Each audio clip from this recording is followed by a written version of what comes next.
เอาอันนี้ค่ะตั้งมาครับลงทานน้ำเต้าหู้ตลาดชุมชนน้องจอกร่วมกับแม่ใบจ้าผู้ใจดีผู้คนเฮ็ดน้ำเต้าหู้ทุกคนสวยๆเจ้านี่น้ำเต้าหู้กระแซบปลาท่องโกกระแซบผู้ใดสนใจอยากเฮ็ดลงทานยิ้มหวานตักไว้ถ่าแล้วพี่น้องมาเอาเด้อน้ำเต้าหู้จักถ้วย2-300น้ำเต้าหู้แซ่บๆอยากน้ำก่อน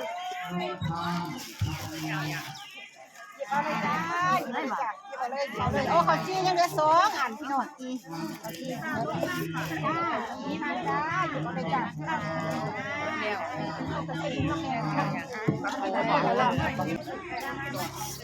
อันแบบนี้ถุงแบบนี้จ้า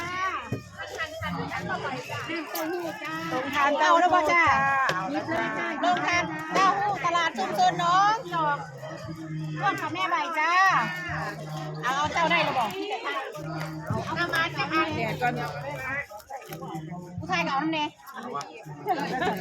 เจนนี่ค่ะหลอดยูหันมากๆเลยแก่เอาแม่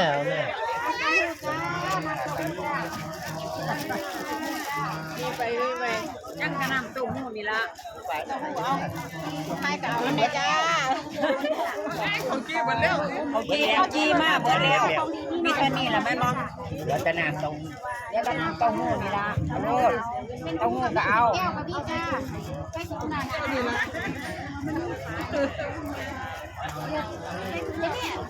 เอาใส่ถุงให้เพื่อนบ้าง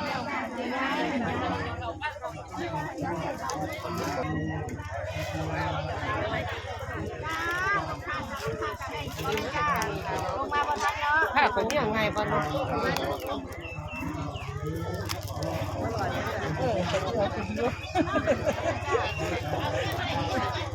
เอาไปครบเลย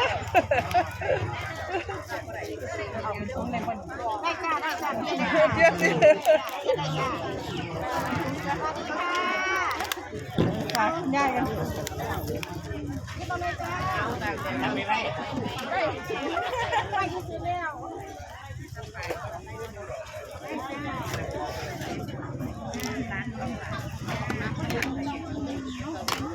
น้ำเต้าหู้จากคุณแม่ถ้าเอาได้จ้าเอาได้จ้าเนี่ยเอาได้จ้า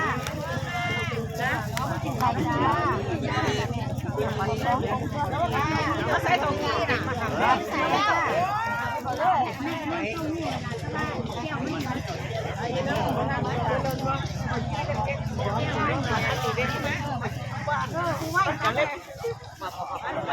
ไม่จับมากไม่จับมาก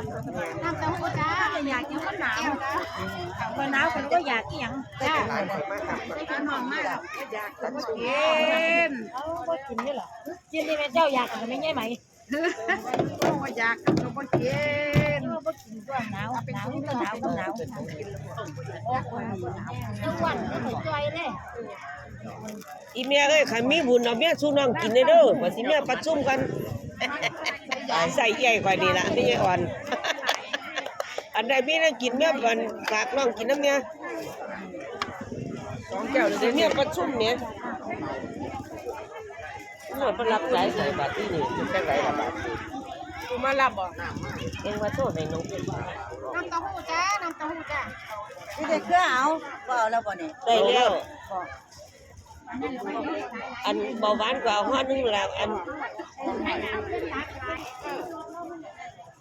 งานกันเดี๋ยวเป็นยังไงล่ะไงเป็นบางงานหาหนูเลยว่าถึงใจสว่างคนจังหวะแค่กันสิว่าไงตาเด้อเนี่ยหมอบอกว่าคุณแม่สวัสดีค่ะความดันเบาหวานหัวใจเนาะไตกับพวกปอดไตกับอะไรอย่างเงี้ยเอาได้จ้าแม่จะเอาไปกินโยกินเป็นคนนี่ละไปเอาง่ายเนาะแม่กินเทละน้อยเข้าเดียวกันยากเห็นอย่างกับมีแต่ยางมืดยางมืดกินได้น้อยเทียมได้น้อยย่ำเสาย่ำมีอย่าง